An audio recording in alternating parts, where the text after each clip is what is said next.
கோபி வேண்டான்னு ராதிகா எடுத்திருக்கிற முடிவு சரியான முடிவு. அதுல இருந்து பின்வாங்காம இருந்தா நல்லா இருக்கும்னு நீங்களும் நினைச்சீங்கன்னா மறக்காம இந்த வீடியோக்கு லைக் பண்ணிட்டு வாங்க நாளைக்கான ப்ரோமோக்கான ப்ரெடிக்ஷன் என்னன்னு பார்க்கலாம். பாக்யலட்சுமியில் அங்க பாக்யா வீட்டுல செல்வி கிச்சன்ல வேலை செஞ்சுட்டே கேக்குறாங்க பாக்யா கிட்ட, ஏக்கா ராதிகா வீட்டுக்கு போனையே அவங்க எந்த நிலைமையில இருக்கிறாங்க, என்ன நிலவரம் அங்க அப்படின்னு கேக்குறாங்க.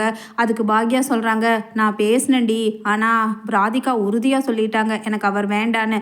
இந்த 2 வருஷத்துல நான் ரொம்ப கஷ்டப்பட்டுட்டேன். எனக்கு நல்ல மெமரிஸ்னே எதுவுமே கிடையாது இவர் கூட வாழ்ந்தப்ப. அதனால தான் கடைசியாக உங்கள் எல்லார் கூடயும் டூர் போயிட்டு வந்ததே எனக்கு ஒரு நல்ல மெமரபிள் மூமெண்ட்டாக இருக்கட்டும் அப்படின்னு சொல்லிட்டு தான் நான் டூரே போனேன் அப்படின்னு சொல்லிட்டு இவர் மேலே கொஞ்சம் கூட அவங்களுக்கு நல்ல அபிப்பிராயமே இல்லடி செல்வி அப்படின்னு பாக்யா சொல்கிறாங்க. உடனே செல்வி சொல்கிறாங்க, பின்ன இருக்காதாக்கா, இவர் என்ன மனுஷன், ஒன்னா அந்த பொண்ணுக்காவது உண்மையாக இருந்திருக்கணும். சரி உனக்கு துரோகம் பண்ணிகிட்டே போனாலும் ஏக்கா 25 வருஷம் ஒன்றா வாழ்ந்துட்டு உனக்கு துரோகம் பண்ணினாரே, அதை விட இவரோட மனசாட்சி எவ்வளவு கேவலமானதுங்கிறதுக்கு வேற என்னக்கா எடுத்துக்காட்டு வேணும். ராதிகா அம்மா எடுத்திருக்கிறது சரியான முடிவு தான் போக்கா அப்படின்னு சொல்லிட்டு சொல்கிறாங்க செல்வி. உடனே பாக்யா சொல்கிறாங்க, ஏய் செல்வி நீ பேசாதடி, அது அவங்க விருப்பம், நம்ம இதில் எதுவுமே தலையிடுறதுக்கு இல்லை அப்படின்னு சொல்லிட்டு சொல்கிறாங்க பாக்யா. உடனே செல்வி சொல்கிறாங்க, ஆமாக்கா என்ன கேட்டாலும் நீங்கள் எதுக்குலையுமே தலையிட்டுக்காதீங்க, அது அவங்களே முடிவு பண்ணிக்கட்டும். ஆனால் நீ மட்டும் உன் முடிவுலேருந்து உறுதியாக பின்வாங்கிறாதக்கா. நீ உனக்கு கோபி சார் வேண்டான்னு எப்போ உன்னை ஏமாற்றி டைவர்ஸ் பேப்பரில் கையெழுத்து வாங்கிட்டு போய் டிவோர்ஸ் கொடுத்தாரோ அப்போவே முடிவு பண்ணிட்டலக்கா. இப்போ உன் மாமியார் என்ன வேணாலும் உங்களை சேர்த்து வைக்கிறதுக்காக பண்ணலாம், அதனால் நீ ஏமாந்துடாதக்கா மறுபடியும் அப்படின்னு செல்வி சொல்லி தர்றாங்க. உடனே பாக்யா சொல்கிறாங்க, எல்லாம் எனக்கும் புரியுதுடி செல்வி, ஆனால் என்ன பண்ணுறது, நம்ம ஒருத்தங்க சுயநலமாக இவங்கள மாதிரி முடிவு எடுக்கிற மாதிரி இருந்தா இவன் வேண்டான்னு கழுத்து பிடிச்சு வெளியில் தள்ளுறதுக்கு ரொம்ப நேரம் ஆகாது செல்வி. இருந்தாலும் இங்கே இருக்கிறவங்களோட மனநிலைமையை புரிஞ்சு எல்லாத்தையும் அனுசரித்து போகணுங்கிற ஒரே பொறுமைக்காகத்தான் இந்த அளவுக்கு கோபியை இங்கே வீட்டுக்குள்ளே விட்டுட்டு நான் வேடிக்கை பார்த்துட்ருக்கேன் அப்படின்னு சொல்கிறாங்க பாக்யா. உடனே செல்வி சொல்கிறாங்க, ஆமாக்கா உன்ன மாதிரி ஒரு மருமக கிடைக்கிறதுக்கு உண்மையிலேயே இதோ அந்த ஈஸ்வரியம்மா கொடுத்து வச்சிருக்கணும். ஆனால் அது இத்தனையும் மறந்துட்டு இப்போ புள்ள வந்ததுக்கப்புறம் பையனே பெருசுன்னு என்ன தாங்கிட்டு இருக்கு. இப்போ கூட உன்னோட மனசில் என்ன இருக்குங்கிறத அந்த கிழவி ஏதாவது யோசிச்சு பார்க்குதா, அதை பற்றி எல்லாம் அதுக்கு கவலை இல்லைக்கா. அதுக்கு தேவை எப்படியோ தன்னோட பையனை தன்னோட முந்தானையிலேயே முடிஞ்சு வச்சுட்டு யாருக்கிட்டையும் விட்டு கொடுக்காம அவர் பத்திரமா பார்த்துக்கணும் அப்படின்னு சொல்லிட்டு செல்வி சொல்கிறாங்க. உடனே பாக்யா சொல்கிறாங்க, ஆமாடி செல்வி, அத்தை சுயநலமாக தான் இருக்கிறாங்க, எல்லாம் எனக்கும் புரியுது.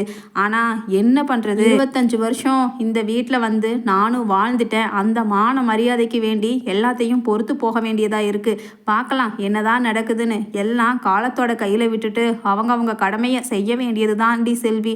அதைத்தான் நான் ராதிகா கிட்டையும் சொல்லிட்டு வந்தேன் அப்படின்னு சொல்லிட்டு செல்வி சொல்கிறாங்க. ஆமாக்கா அதுதான் நல்லது. ஆனால் உன் வீட்டுக்காரர் என்னமோ ராதிகான்னு உருகி செத்தே போயிடுவார் போல. அங்கே பாரு, அங்கே ஹாலில் உட்காந்துட்டு அந்த கிழவியும் அதான் கோபி சாரும் என்னென்ன பண்ணுறாங்கன்னு அப்படின்னு சொல்லிட்டு சொல்கிறாங்க. உடனே பாக்யாவும் அங்கே திரும்பி பார்க்குறாங்க. அங்கே உட்காந்துருக்கிற ஈஸ்வரி கோபி கிட்ட பேசிகிட்டு இருக்காங்க. கோபி என்னதான் இருந்தாலும் ராதிகாவுக்கு உன் மேலே கொஞ்சம் கூட பாசமே இல்லடா. இருந்தா இப்படி ஒரு சூழ்நிலையில் உன்னோட மனசில் என்ன ஆசை பாசம் எல்லாம் இருக்குன்னு தெரியாமல் எடுத்தெறிஞ்ச மாதிரி உன்னை இங்கேயே இருடாங்கிற மாதிரி விட்டுட்டு போயிட்டாலே. அதுக்கப்புறமும் நீ ஏண்டா ராதிகான்னு ராதிகாவே நினச்சி உருகிட்டு இருக்க. எனக்கு என்னமோ அது சரின்னு படலப்பா கோபி அப்படின்னு சொல்லிட்டு ஈஸ்வரி சொல்கிறாங்க. உடனே கோபி அழுதுகிட்டே சொல்கிறாரு, இல்லைம்மா ஷீ இஸ் வெல் கேரக்டர், அவள் ரொம்ப நல்ல கேரக்டர். ஆனால் என்னை புரிஞ்சுக்காம திடீர்னு இப்படி ஒரு முடிவு எப்படிமா அவள் எடுப்பா, இப்படி ஒரு முடிவு எடுப்பான்னு நான் கொஞ்சம் கூட நினச்சே பார்க்கலம்மா அப்படின்னு சொல்லிட்டு கோபி புலம்புறாரு. உடனே ஈஸ்வரி சொல்கிறாங்க, டேய் கோபி அவள் எடுத்துட்டாள்ல, இனி என்ன பண்ணுறது, நல்ல பொண்ணாக இருந்து உன் மேலே உண்மையிலேயே பாசம் இருக்கிறவளா இருந்தா இப்படி எடுத்தோம் கவுத்தோன்னு உன்கிட்ட கலந்து ஆலோசிக்காம இப்படி ஒரு முடிவு எடுத்திருப்பாளா? அது மட்டும் இல்லைடா கோபி, நான் சொல்கிறேன்னு தப்பாக நினச்சிக்காத. ஏன்னா அவன் பொண்டாட்டி வேறப்பா. அதனால் நான் சொன்னால் அதை நீ தப்பாக எடுத்துக்கிறதுக்கு கூட சான்ஸ் இருக்குது. அதனால தான் நான் தயங்கி இந்த விஷயத்த உன்கிட்ட சொல்கிறேன். அவளுக்கு நீ 2வது புருஷன் தானே, அதனால் இப்போ நீ வேண்டான்னு விட்டுட்டு போயிட்டு அடுத்தது வேற எவனாச்சும் கூட கல்யாணம் பண்ணிக்குவா. ஆனால் நம்ம பாக்யா அப்படி இல்லைடா. பாத்தியா 25 வருஷமாக நீ அவ கூட வாழ்ந்துட்டு ஒரு துரோகம் அப்படி பண்ணுவேன்னு கொஞ்சம் கூட எதிர்பார்க்காம திடீர்னு தலையில் கல்லை தூக்கி போட்ட மாதிரி எப்படி இருந்திருக்கு பாக்யாவுக்கு. நீ அவளை போய் கல்யாணம் பண்ணினத, அதுதான் அந்த ராதிகாவை கல்யாணம் பண்ணிட்டியே, அந்த விஷயத்தை கேள்விப்பட்ட உடனே பாக்யா எவ்வளவு துடிதுடிச்சு போயிருப்பா. அவ மனசு எவ்வளவு காயப்பட்டிருக்கும்.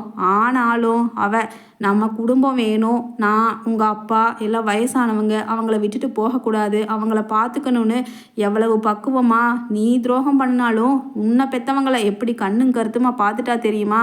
அதெல்லாம் வார்த்தையால் சொன்னால் உனக்கு புரியாதுப்பா கோபி. ஆனால் இந்த ராதிகா அப்படிப்பட்டவளா? இப்போ பாரு, நீ இங்கே வந்து எங்களை பார்த்துட்டு இங்கே சந்தோஷமாக எங்கள் கூட கலந்து இங்கே உட்காந்துருக்க பார்த்தாவே பொறுக்காம நீ உங்கள் அம்மா கூடவே சந்தோஷமாக இருன்னு சொல்லிட்டு விட்டுட்டு போயிட்டா பார்த்தியா? அப்படி இருக்கிறவ எப்படிப்பா கோபி பாக்யா மாதிரி ஒரு பொறுமைசாலியாக இருந்து எல்லாத்தையும் பார்த்துருப்பான்னு நினைக்கிறியா? நிச்சயமாக பார்க்க மாட்டா கோபி. அவளுக்கு தேவை நீ அவள் கூட இருக்கணும், புருஷங்கிற பேரில் அவளுக்கு ஒரு பாதுகாப்பு கொடுக்கணும், அவள் பொண்ணுக்கும் அவளுக்கும். அதுக்காக தான் உன்னை கல்யாணம் பண்ணா. அதுவும் 2 வருஷம் உன் கூட வாழ்ந்த வாழ்க்கையில் அவளுக்கு நிம்மதியே இல்லைன்னு சொல்லி அவளே எடுத்தெறிஞ்சு உன்னை இங்கேயே இருந்துக்க அப்படின்னு சொல்லிட்டு போயிட்டாப்பா கோபி. அப்படி போனவளை பற்றி நீ நினச்சி உருகி உருகி ஏன்பா உன் உடம்பையும் கெடுத்துட்டு உன் மனசையும் கெடுத்துட்டு இப்படி நீ உட்காந்துருந்தனா என் மனசு எத்தனை பாடுபடுது தெரியுமா? இதனால் நம்ம குடும்பத்துக்குள்ள கொஞ்சம் கூட சந்தோஷமே இல்லை கோபி. இந்த குடும்பத்தில் சந்தோஷம் மறுபடியும் திரும்பி வரணும்னா நீ உன் கையில் தான்ப்பா இருக்கு. பாக்யா இத்தனை நாளாக நீ விட்டுட்டு போனதுக்கப்புறமும் கூட கொஞ்சம் கூட அந்த கவலையை காமிச்சிக்காம இந்த குடும்பத்தில் ஒவ்வொருத்தரோட சந்தோஷத்துக்காகவும் பார்த்து பார்த்து ஒன்னொன்னையும் பண்ணனா. அதனால தான் குடும்பம் இந்த அளவுக்கு உங்கள் அப்பா போனதுக்கு அப்புறமும் சந்தோஷமா இனியா செழியன் எழில்னு எல்லாத்தையும் இந்த அளவுக்கு வளர்த்தி விட்டுருக்கானா அது பாக்யாவோட பொறுமையும் அவளோட சகிப்புத்தன்மையும் தான் காரணடா கோபி. நான் சும்மா பாக்யாவை பெருமையாக பேசுகிறேன்னு நீ தப்பாக நினச்சிக்க வேண்டாம். உண்மையிலுமே பாக்யா மாதிரி ஒரு மருமக கிடைக்கிறதுக்கு நாங்கள் கொடுத்து வச்சிருக்கணும்டா. ஆனால் அந்த ராதிகா அப்படி இல்லைப்பா. அவ ஒரு அவசர புத்தி பிடிச்சவ, ஒரு திமிர் பிடிச்சவ, சகிப்புத்தன்மைங்கிறதே கொஞ்சம் கூட இல்லை. நான் பார்த்தனே இங்கே இருந்த 10 நாளில் நான் ஏதாவது சொன்னால் உடனே அவளுக்கு பதிலடி கொடுக்கலன்னா மனசே கேட்காது. எதுவாக இருந்தாலும் பதிலுக்கு பதில் திருப்பி திருப்பி பேசிடுவா. அதனால் உனக்கு அவகிட்ட என்ன பெருசாக இருந்துச்சுன்னு எனக்கு தெரியலடா. ஆனால் நம்ம பாக்யாவை விட ராதிகா ஒன்றும் ரொம்ப பெரிய திறமசாலியோ பெரிய அருமசாலியோ கிடையாதுப்பா கோபி. அம்மா இவ்வளவு எடுத்து சொல்கிறேன்ல, நீ இனிமேல் அவள் போனால் போயிட்டு போகிறான்னு சொல்லிட்டு உன் மனசை தேத்திக்க. அது மட்டும் இல்லைப்பா கோபி, உன்னை வேண்டான்னு இங்கேயே விட்டுட்டு போனாலே அந்த ராதிகா முன்னாடி நீ மறுபடியும் பாக்யா கூட சந்தோஷமாக வாழ்ந்து அவள் முன்னாடி காமிக்கணும். அதுதான் எனக்கு வேணும். அப்போதான் நான் பெருமைப்படுவேன். எப்படியோ என் பையன் கோபி சந்தோஷமாக பாக்யா கூட வாழ்கிறான்னு இந்த கடைசியில் நல்ல முறைக்கு வேகும். இல்லைன்னா கடைசி வரைக்கும் இப்படி ஒரு பிள்ளைய பெத்துட்டமேனு என் மனசு குற்ற உணர்ச்சியில் ஏதாண்டா செத்து போயிடுவேன் அப்படின்னு ஈஸ்வரி சொல்கிறாங்க. உடனே அங்கே செல்வியும் பாக்யாவும் பார்த்துட்டு சொல்கிறாங்க, அக்கா பாத்தியா உன் மாமியா சந்தில் சிந்து பாடுறதுன்னு சொல்கிறாங்கல்ல.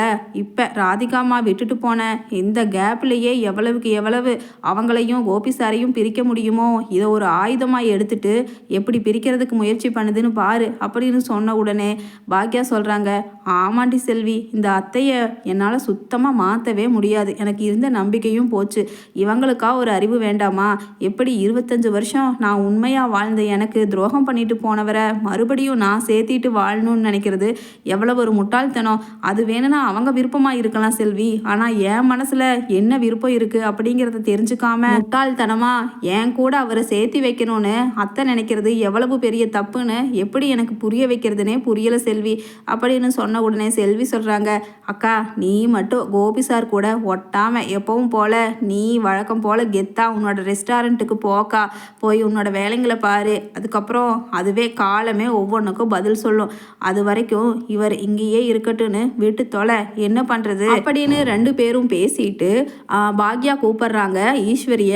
அத்தை டிஃபன் எல்லாம் ரெடி ஆயிடுச்சு, வாங்க சாப்பிடலாம் அப்படின்னு அங்கே பக்கத்துலேயே ஹாலில் சோஃபாவில் உட்காந்துருக்கிற கோபியை சாப்பிட அழைக்காம பாக்யா ஈஸ்வரியை மட்டும் அழைச்சது ஈஸ்வரிக்கு ஒரு மாதிரி மனசுக்கு படங்காட்டி, என்ன பாக்யா என்னமோ ஒருமையில் என்ன மட்டும் கூப்பிடுற, அப்போ கோபி சாப்பிட வேண்டாம்னு நினைக்கிறியா அப்படின்னு கேட்குறாங்க.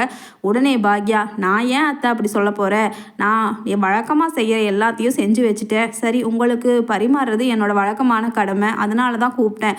மற்றபடி நான் இன்னும் அவங்கள சாப்பிட வேண்டாம்னு சொல்லலை. அவங்களுக்கு பசிச்சா அவங்களுக்கு சாப்பிட தெரியாதா அப்படின்னு சொல்லிட்டு பாக்யா சொல்கிறாங்க. உடனே ஈஸ்வரி சொல்கிறாங்க, ஏய் பாக்யா, எனக்கு ஒன்று மட்டும் நல்லா புரியுது. கோபி இங்கே இருக்கிறது உனக்கு பிடிக்கலை. அவன் ஒரு வேண்டா விருந்தாளியாக நீ நினச்சிட்டு எடுத்தெறிஞ்சு நடந்துக்கிற. இனிமேல் அப்படி அப்படி நடந்துக்காத. ஒன்று உறுதியாக சொல்லிக்கிறேன், என் பையன் கடைசி வரைக்கும் என் கூட தான் இருப்பான். அவன் இங்கேருந்து போயிடுவான்னு மட்டும் கனவுல கூட நீ காங்காத அப்படின்னு சொல்லிட்டு சொல்கிறாங்க ஈஸ்வரி. உடனே பாக்யாவுக்கு கோபம் வந்து, அத்தை எனக்கு ரெஸ்டாரண்ட்டுக்கு டைம் ஆயிடுச்சு, நீங்கள் இப்போ வந்தீங்கன்னா உங்களுக்கு சாதம் பரிமாறிட்டு நான் கிளம்புவேன், எனக்கு வேலை இருக்குது, என்ன வேலை வெட்டி இல்லாதவன் நினச்சிட்டு வம்பிலுக்கு பார்க்குறீங்களா காலங்காத்தால அப்படின்னு கேட்குறாங்க பாக்யா. உடனே ஈஸ்வரி சொல்கிறாங்க, பாக்யா உனக்கு ரொம்ப ரொம்ப வாய் நீளம் இருக்க இருக்க ரொம்பவுமே என்னை எதிர்த்து பேச பழகிட்ட அப்படின்னு சொல்லிட்டு திட்டுறாங்க. உடனே பாக்யா, எல்லாம் நீங்கள் பண்ணுறதுனால தான் அத்தை அப்படி பேசுகிற. ஏன் அத்தை, அவர் ராதிகா கிட்டேருந்து பிரிக்கிறதுக்காக தேவையில்லாத டிப்ஸ் எல்லாம் கொடுத்து அவர் மனசை மாத்துறதுக்கு முயற்சி பண்ணிட்டு இருக்கீங்க. நானும் அங்கே கிச்சனில் சமைச்சிட்டு பார்த்துட்டே தான் இருந்தேன், அது உங்களுக்கு தேவையில்லாத வேலையாக தெரியலையா அப்படின்னு சொல்லிட்டு கேட்குறாங்க. உடனே ஈஸ்வரி சொல்கிறாங்க, ஆமாம் பாக்யா, ஆமாம் எனக்கு தெரியும், அந்த ராதிகாவை பற்றி பேசினாவே உனக்கு பொறுக்காது, அதனால தான் நீ இப்படி என் கூட சண்டைக்கு வரேங்கிறது புரியுது பாக்யான்னு ஈஸ்வரி சொல்கிறாங்க.